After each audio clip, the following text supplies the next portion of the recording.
Hello, this is Fred Cooper with Sing and Learn, introducing you today to 1001 writing projects for students. One of the things kids like to do least in school is write. Are you giving a test? The kids would prefer multiple choice, true and false, matching, speaking, or any other way of giving an answer than writing. Now that's true from kindergarten all the way through college. Writing is hard work. It requires thought, planning, creativity, and imagination. And you have to have a good knowledge of vocabulary, spelling, and grammar. Good writing touches everything you do. It's the way you express your thoughts, your emotions, and your aspirations. To be a good pianist, you have to practice and play a lot. To be good at a sport like gymnastics, you have to spend hours a day practicing your routines. And to be a good writer, you have to write, and write some more. But you know, the hardest part of any writing assignment is coming up with something to write about. We produce 1001 writing projects for students to help parents and teachers encourage their kids to write. By giving students the topics, it eliminates the biggest and hardest obstacle to daily writing practice. And it can be used in conjunction with any creative writing course or curriculum you presently use. These are simple topics that require no research at all other than maybe asking mom or dad or the teacher a simple question. And they cover the four basic types of writing: narrative, expository, descriptive, and persuasive writing. 1001 writing projects challenges your students with all kinds of writing assignments. Let's take a look at some of the projects.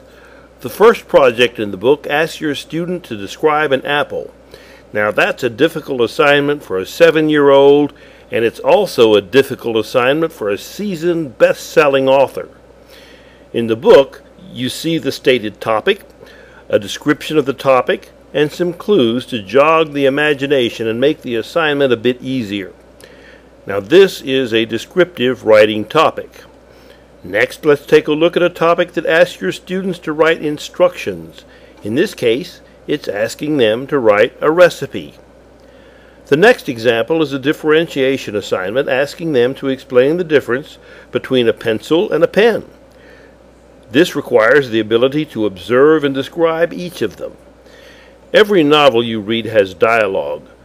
There are specific grammatical rules for writing dialogue. In this topic, our students are asked to write a cartoon with a daddy frog telling a baby frog how to swim.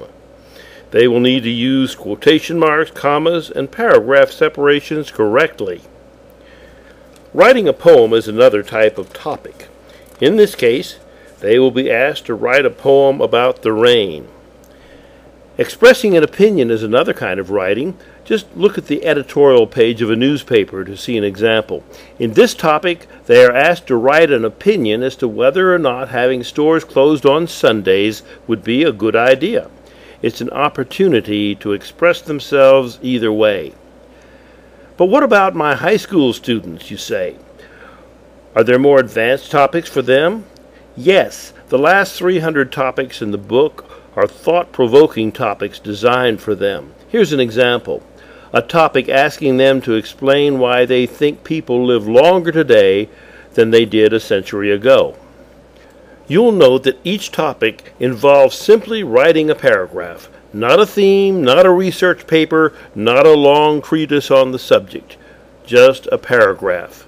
It need take no longer than 10 or 15 minutes. And if you will have your students do this every day, they will certainly develop the skills and acquire the experience necessary to make them excellent writers for a lifetime.